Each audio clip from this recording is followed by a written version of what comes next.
విశాఖ ఉక్కుని ప్రభుత్వ రంగ సంస్థగా కొనసాగిస్తున్నామని వారితో ప్రకటన చేయించాలి. చేయించకపోతే ఉత్తరాంధ్ర జిల్లాలకు ఒక ప్రత్యేకత ఉంది. ఉద్యమాల పురిటిగడ్డ ఉత్తరాంధ్ర. గత 1426 రోజులుగా మేము అలుపెరిగిన పోరాటం చేస్తూ రాష్ట్ర కేంద్ర ప్రభుత్వాలకు అనేక విజ్ఞప్తులు చేసాం. అయినా పెడచెవిని పెట్టి లాభాల్లో ఉన్న విశాఖపట్నం స్టీల్ ప్లాంట్ని నట్టేయటం నుంచి నష్టాల వైపుగా నెట్టి దీన్ని కారు చౌకగా అదానికో అంబానీకో కట్టబెట్టాలని ముట్ట చెప్పాలని చేస్తున్న ప్రయత్నాలను మేము అడ్డుకుంటున్నాం.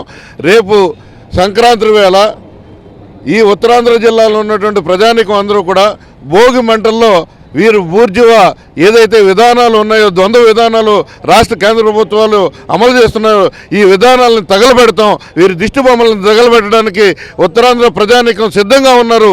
మీరు ఈ పండగ రోజు కాలి బూడిదవుతారా?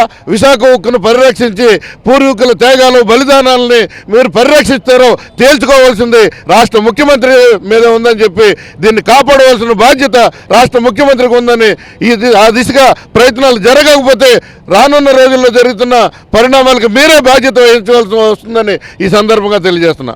మరోవైపు ఉక్కు కార్మికులు ప్రధాని అపాయింట్మెంట్ కూడా కావాలని చెప్పి నిన్న కలెక్టర్కు వినతి పత్రం ఇవ్వడం జరిగింది. మాట్లాడదాం సార్. మీరు ప్రధానితో అపాయింట్మెంట్ ఇప్పించాలి. ఉక్కు పరిరక్షణ పోరాట కమిటీ ప్రతినిధులు వెళ్ళి ప్రధానితో మాట్లాడేందుకు సమస్యలు వివరించేందుకు అవకాశం ఇవ్వాలని కోరారు. ఏమైనా రిప్లై వచ్చిందా? 4 సంవత్సరాల నుంచి విశాఖ ఉక్కు తెలుగోడు అక్కంటూ ఉద్యమం నడుస్తూ ఉంది. ఈ ఉద్యమం అనేది ఏదో స్టీల్ ప్లాంట్ ఉద్యోగుల కోసం కాదు. ఆంధ్ర రాష్ట్ర ప్రజలంతా తెగబడి పోరాడి 32 మంది ప్రాణాలు అర్పించి తెచ్చుకున్న ప్లాంట్ ఇది 50 ఏళ్ల క్రితం.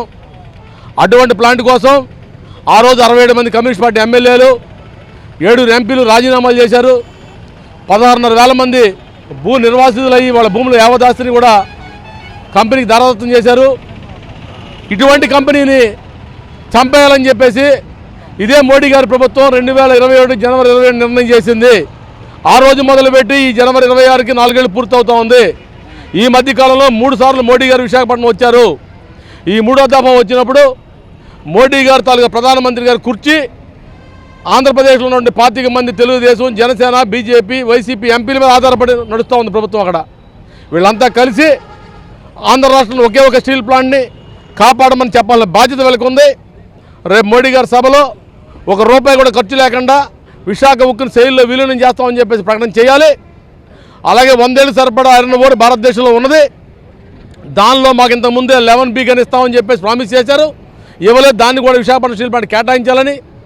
అలాగే మోడీ గారి పరిపాలనలో 10 సంవత్సరాల్లో 19 లక్షల కోట్లని పారిశ్రామికవేత్తలు బ్యాంకులకి ఎగ్గొట్టారు. పార్లమెంట్లో మీరే ఒప్పుకున్నారు. కాబట్టి విశాఖపట్నం స్టీల్ ప్లాంట్ ఎప్పుడు కూడా ₹1 కూడా మీకు ఎగ్గొట్టలేదు. వడ్డీకి వడ్డీ చక్కెర వడ్డీ కట్టింది విశాఖపట్నం స్టీల్ ప్లాంట్. కాబట్టి విశాఖపట్నం స్టీల్ ప్లాంట్కి 3 సంవత్సరాల పాటు ట్యాక్స్ హాలిడే ఇవ్వాలని చెప్పేసి పోరాట కమిటీగా డిమాండ్ చేస్తూ ఉన్నాం. దీంతో పాటుగా విశాఖపట్నం స్టీల్ ప్లాంట్ మీరు 5,000 కోట్ల రూపాయలు పెట్టుబడి పెడితే దీన్ని 3 లక్షల కోట్ల ఆస్తిగా తీర్చిదిద్దాం. కాబట్టి విశాఖపట్నం స్టీల్ ప్లాంట్ తాలూకా జోలికి రావద్దని చెప్పేసి మిమ్మల్ని డిమాండ్ చేస్తూ ఉన్నాం. మీరు 5,000 కోట్ల రూపాయలు పెట్టుబడి పెడితే మీ కేంద్ర రాష్ట్ర ప్రభుత్వాలకు విశాఖపట్నం స్టీల్ ప్లాంట్ 54,000 కోట్ల రూపాయలని పన్నుల రూపాయలు మీకు కట్టింది. అది మర్చిపోతూ ఉన్నారా? 5,000 కోట్ల రూపాయలు పెట్టుబడి పెడితే 1,00,000 మందికి డైరెక్ట్గా ఇండైరెక్ట్గా ఉపాధి ఇస్తూ ఉంది. కరోనా కాలంలో జనం విలువలాడిపోతుండే మెడికల్ ఆక్సిజన్ లేక స్టీల్ ప్లాంట్ కార్మికులు 120 మందిని పోగొట్టుకుని కూడా విశాఖపట్నం స్టీల్ ప్లాంట్ నుంచి మెడికల్ ఆక్సిజన్ని కేవలం 11,000 రూపాయల టన్నుకి ఇచ్చింది. ఆ టన్ను 11,000 ఆక్సిజన్ని కార్పొరేట్ కంపెనీలు 3 లక్షలకు అమ్ముకున్నారు. ఈ విధంగా రైతులకి అమోనియా, యూరియా ఇచ్చే పరిస్థితులు కూడా ప్రభుత్వాలు లేవు. కానీ విశాఖపట్నం స్టీల్ ప్లాంట్ అమోనియా తయారు చేసి రైతులకు సరసమైన ధరలకు అందిస్తూ ఉంది.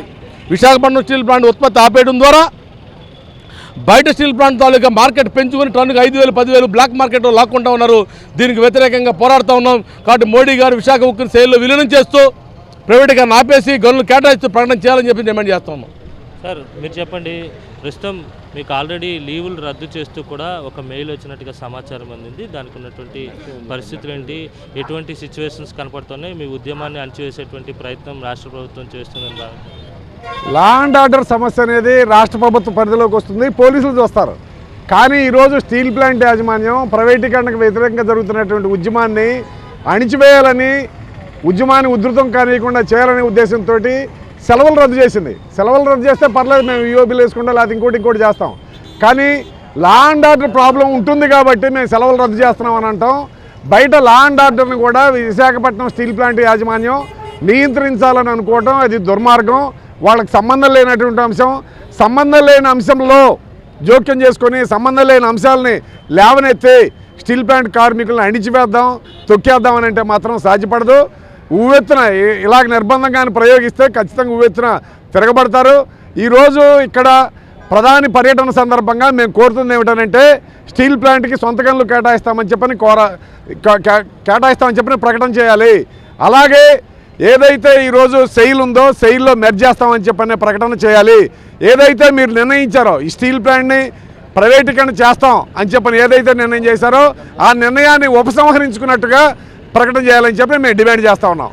అలాగే ఇక్కడ ప్రగతి మైదానాన్ని ఇక్కడ ఒక మైదానం తయారు చేశారు. స్టీల్ ప్లాంట్ని జాతికి అంకితం చేయడానికి ప్రధానమంత్రి పర్యటన చేస్తారని, కానీ దాన్ని ఏ విధంగా కూడా చేయకుండా మెట్టల వాళ్ళకి స్టీల్ ప్లాంట్ చేస్తాం, ఇంకోటి చేస్తాం అని ఇక్కడ పర్యటన చేయడం మాత్రం దుర్మార్గం అని చెప్పని మేము తెలియజేయదలుచుకున్నాం.